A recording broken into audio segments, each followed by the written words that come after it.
আচ্ছা, লোকে বলে বিজেপির পার্টিটা হিন্দুদের পার্টি, বিজেপির পার্টি নিজে বলে যে আমি এই দেশটাকে হিন্দু রাষ্ট্রে পরিণত করব। আরএসএস বলে বিজেপি হিন্দুদের পার্টি, হিন্দুদের সংগঠন, তার জন্য এদেরকে পরিচালনা করছি। আর ভোটার লিস্ট যখন বেরোলো তখন কি দেখা গেল, এই সরকারটা হিন্দু না মুসলিম, বড় লোকের না গরিব লোকের, এটা তো পরে বিচার হবে। এই সরকারটা সব থেকে আগে যাদের বিরোধী তারা হলো মেয়েরা। মেয়েরা ভোটার লিস্টে নাম তোলানো যাচ্ছে, কলকাতা হাইকোর্টে যেতে হচ্ছে, অনলাইনে ট্রাইব্যুনাল, উকিল ধরতে হবে। এবারে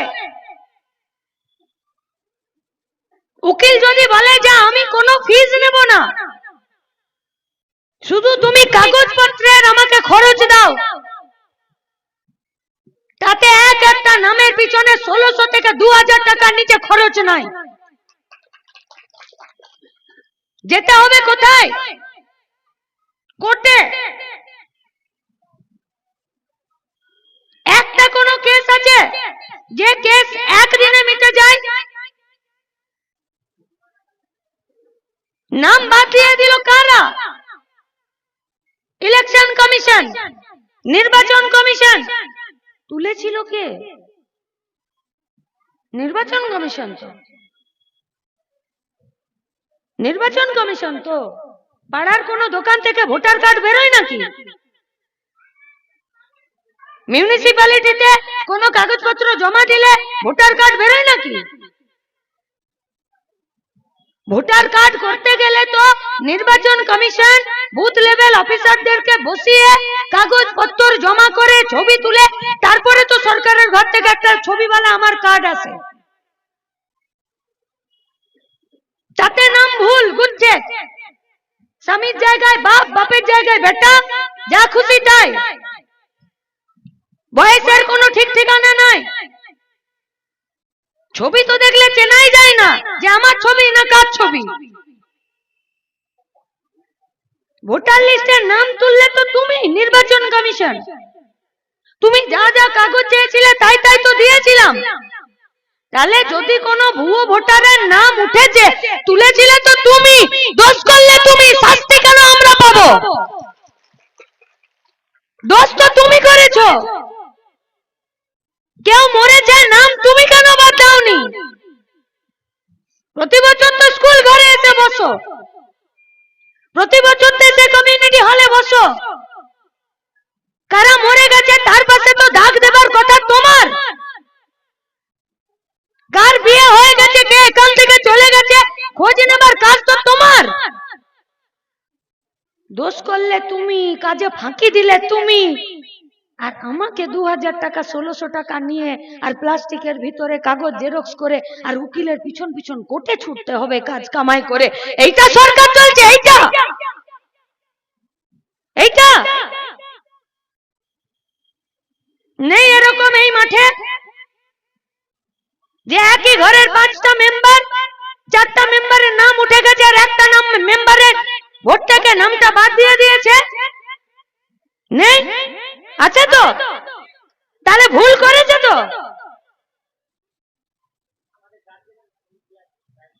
আগের মুখ্যমন্ত্রী নাচলো, বললো বাবারে কারো নাম বাদ দিও না। বললো কেন? বললো মরা নামগুলো বাদ দিলে আমাকে কে ভোট দিবে?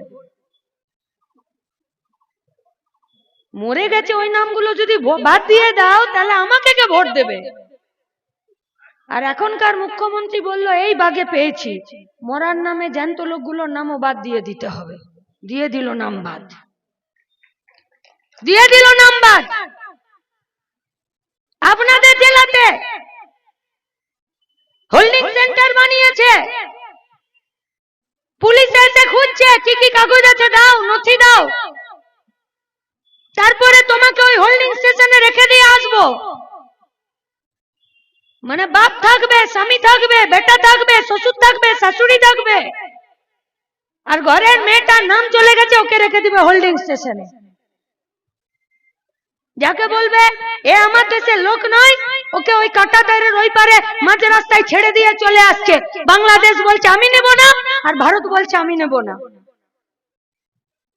দোষ কার? কে দেয় আধার কার্ড? কে দেয় রেশন কার্ড? কে দেয় ভোটার কার্ড? দায় তো তোমার সরকারি কর্মচারীরা। দাও তাদেরকে শাস্তি। যদি আছে সরকারের বুকের কলেজেতে দম, তাহলে যারাই অন্যায় করলো আগে তাদেরকে শাস্তি দাও। না দিয়ে 34 লাখ মানুষকে আজকে অসহায় করে দিয়েছে। আমরা সিপিআইএম পার্টির পক্ষ থেকে বলছি, এই আহমেদাবাদে যে এরিয়া কমিটি, পার্টির এরিয়া কমিটি মঞ্চে নেতারা বসে আছেন, মঞ্চে নেতারা বসে আছেন, আর নিচে যে সমস্ত আমাদের কর্মীরা আছেন, আগামী 3 দিন 4 দিনের মধ্যে যাদের যাদের নাম এসআইআর এ ভোটার তালিকা থেকে বাদ গেছে তাদের তালিকা তৈরি করুন। নাম লিখুন, বুথ নাম্বার লিখুন, ফোন নাম্বার লিখুন, এক একটা পরিবার ধরে ট্রাইব্যুনালে গেছেন কিনা লিখুন, ট্রাইব্যুনালে ক তারিখে গেছেন লিখুন, ট্রাইব্যুনালের নাম্বার লিখুন। আর সরকার যে 12টা নথি ঠিক করেছিল সেই 12টা প্রমাণপত্রের মধ্যে আপনাদের কাছে কটা প্রমাণপত্র আছে তালিকা তৈরি করুন, দিন নেতাদের কাছে। আমরাও একবার দেখতে চাই বিজেপি সরকারের কলেজেতে কত দম আছে। ওরা ভোটার লিস্ট থেকে নাম বাদ দিক, আর নাম তোলানোর দায়িত্ব আমরা নিচ্ছি।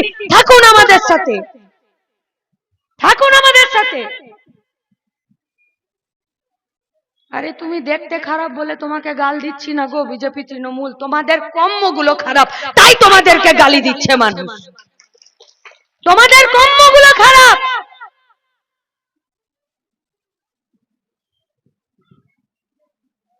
পলাশদা বলছিলেন হকারদেরকে তুলে দিল হকারদেরকে।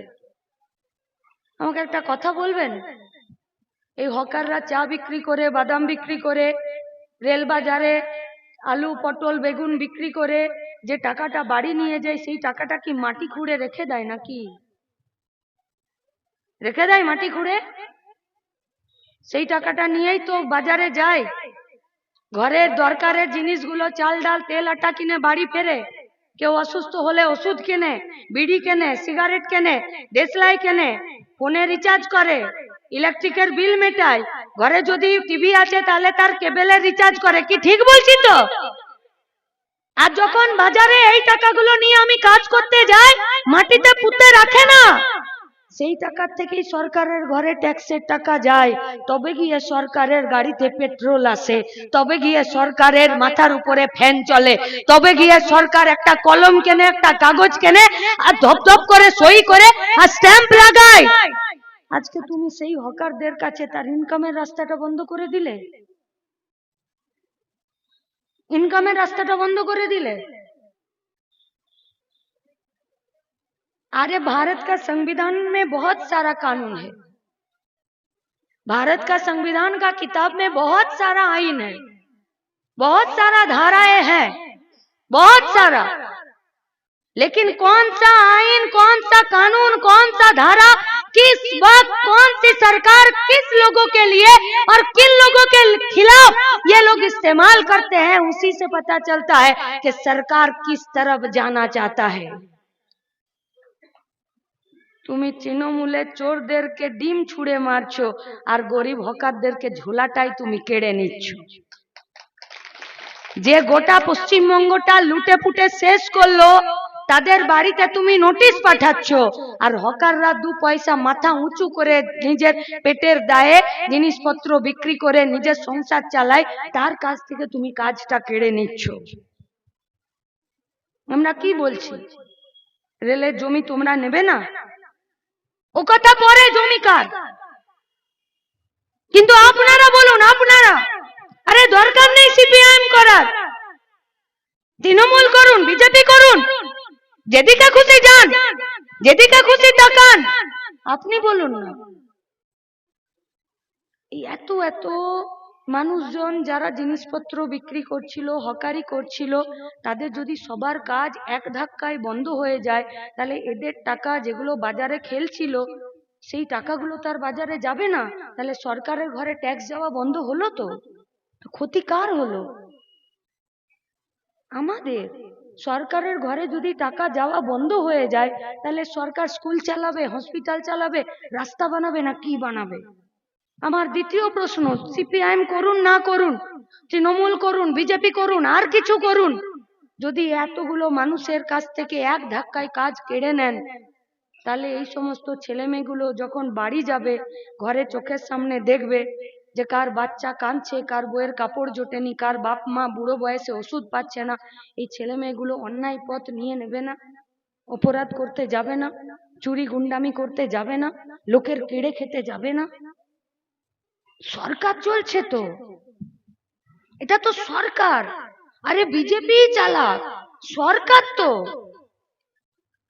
তাহলে একজনাকার কাজ তুমি বন্ধ করে দিচ্ছ আর তারপরে তুমি চোখ বন্ধ করে থাকবে? তাহলে এতগুলো হাজার হাজার ছেলে মেয়েরা যারা রোজগার করছিল, তাদের রোজগারের জায়গাটা কি হবে?